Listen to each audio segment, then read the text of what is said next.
muslimin yang dikasihi Allah sekalian, kali ini kita hendak mengenali kisah Nabi Hud alaihi salam pula. Baginda diutuskan oleh Allah Subhanahu wa taala kepada kaum Ad. Ad adalah daripada keturunan kaum Nabi Nuh alaihi salam yang terselamat dari banjir besar. Mereka tinggal di Jazirah Arab di suatu tempat bernama Al-Ahqaf, terletak di antara Yaman dan Hadramaut. Tempat-tempat tinggal kaum Ad pula sangat indah dengan kebun-kebun bunga. Haiwan dan burung-burung suka membiak di lembah yang subur itu. Sungguh indah lembah itu. Mereka telah membina sebuah kota yang sangat cantik di dunia pada waktu itu.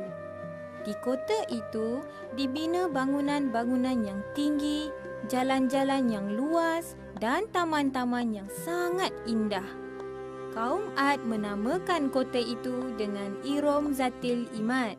Ia dikukuhkan dengan firman Allah Subhanahu wa taala di dalam Al-Quran surah Al-Fajr ayat 6 hingga 8. Apakah kamu tidak perhatikan bagaimana Tuhanmu berbuat kepada kaum Ad, iaitu penduduk Iram yang mempunyai bangunan-bangunan yang tinggi yang belum pernah dibangunkan seperti itu di negeri-negeri lain? Adakah kaum Ad bersyukur di atas segala kurniaan Allah yang Maha Esa?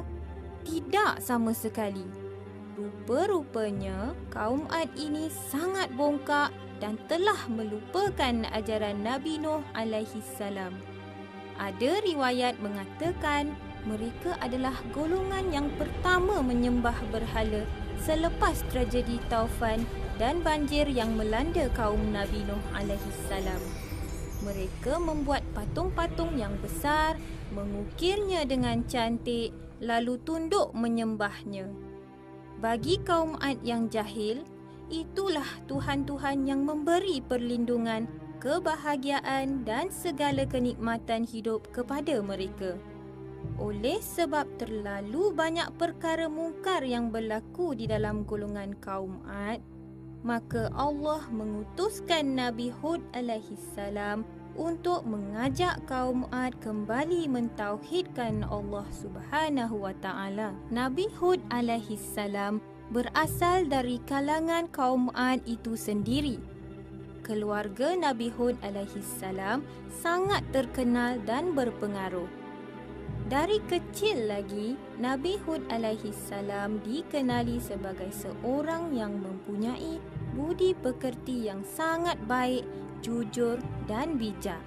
Dalam surah Al-A'raf ayat 65, Allah berfirman, Dan kami mengutuskan Hud kepada saudaranya Ad. dia berkata, Wahai kaumku, sembahlah Allah. Sekali-kali tidak ada Tuhan bagimu selain darinya.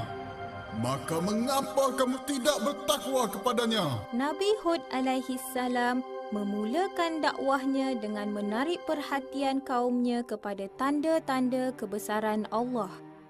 Nabi Hud alaihi salam menyeru kaumnya melihat alam di sekeliling mereka seperti tanah yang subur, air yang sentiasa mengalir dan juga tubuh-tubuh mereka yang tegap dan kuat. Baginda juga menegaskan kepada mereka bahawa Allah yang menciptakan mereka dan mengurniakan kepada mereka dengan segala kenikmatan hidup yang sedang mereka kecapi. Kawan-kawan sekalian, adakah kaum Ad mendengar segala kebenaran yang dibawa oleh Nabi Hud alaihi salam itu? Tidak. Malah, mereka membantah segala nasihat dan ajakan Nabi Hud alaihi salam. Mereka menuduh Nabi Hud alaihi salam gila dan bodoh kerana menyuruh mereka menyembah Allah dan meninggalkan sembahan-sembahan nenek moyang mereka.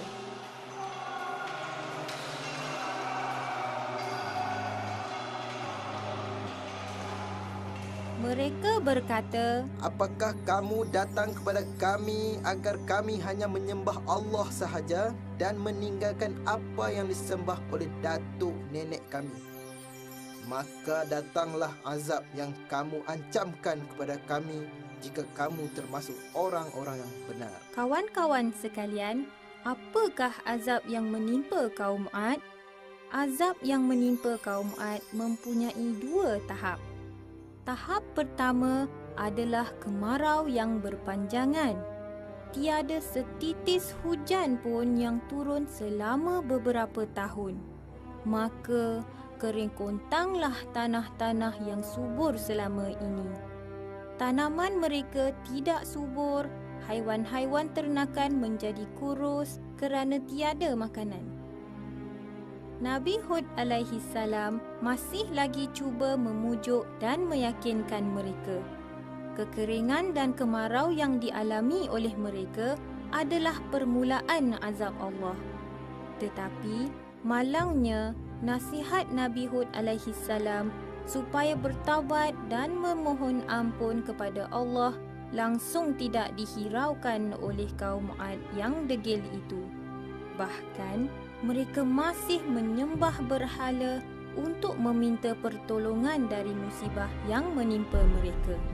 Suatu hari, kaum Ad terlihat gumpalan awan yang hitam pekat sedang bergerak ke arah mereka.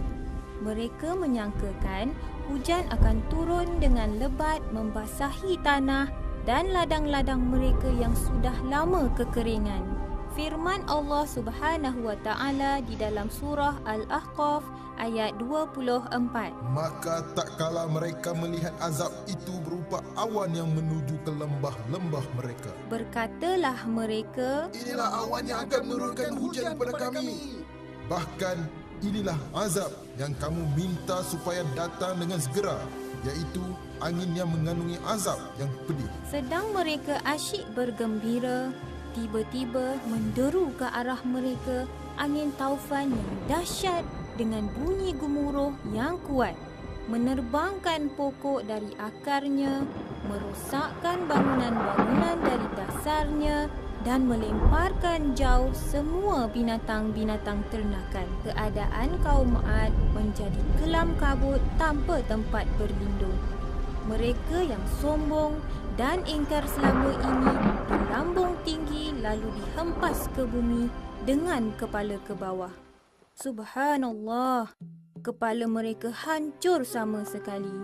Hanya badan sahaja yang tinggal bergelimpangan seperti sampah yang busuk.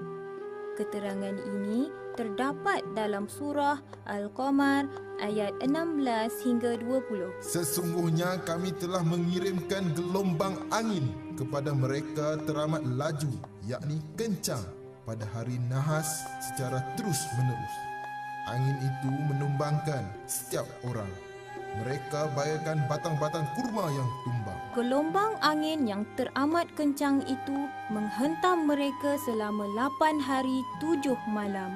Hari-hari itu dalam bahasa Al-Quran disebut Ayamin Husuma atau hari-hari celaka. Kawan-kawan, pengajaran yang boleh diambil dari kisah Nabi Hud alaihi salam ini ialah Nabi Hud alaihi salam telah diutuskan pada satu kaum yang lupa daratan, degil, sombong dan jahil. Tetapi Nabi Hud alaihi salam seorang nabi yang sangat sabar dan mengajak kaumnya dengan penuh hikmah. Baginda cuma berharap kaumnya beriman kepada Allah Subhanahu wa taala. Sikap baginda yang tidak berputus asa inilah yang patut kita contohi. Begitu juga dengan kelebihan yang ada pada kaum Ad. Sebagai hamba Allah, kita tidak boleh bongkak dan takbur dengan kelebihan yang ada pada kita. Segala-galanya datang dari Allah Subhanahu wa taala. Tahukah kawan-kawan, pada awal tahun 1990-an, seorang ahli arkeologi amatur iaitu Nicholas Clapp telah menemui arkeologi kota Irom iaitu tempat kaum Ad tinggal. Melalui kajiannya, beliau telah menemui sebuah peta dilukis oleh ahli geografi berbangsa Mesir Yunani pada tahun 200 setelah Masihi. Peta tersebut menggambarkan kedudukan kota purba yang ditemui di kawasan tersebut serta jalan menuju ke sana. Kemudian, dengan pertolongan NASA, beliau menerima imej yang diambil dari pandangan satelit yang menunjukkan debu akibat perjalanan kafilah lebih jelas. Beliau membuat perbandingan antara kedua-dua gambar. Daripada kedua-duanya, beliau dapati debu serombongan kafilah yang terdapat pada peta purba adalah merupakan kepulan yang terdapat pada gambar satelit. Destinasi terakhir kepulan debu tersebut merupakan sebuah kawasan yang luas. Akhirnya, kerja cari gali dimulakan. Kesan sisa tersebut merupakan tiang-tiang dan menara kaum Ad seperti yang disebut dalam Al-Quran, Surah Al-Fajr, ayat 6 hingga 8. Maka, ini merupakan bukti yang paling kukuh bahawa kota purba yang ditemui adalah kota kaum Ad. Penemuan sisa kota ini juga membuktikan pemeliharaan dari Allah untuk kita menginsafi kejadian yang menimpa kaum Ad yang derhaka kepada Allah.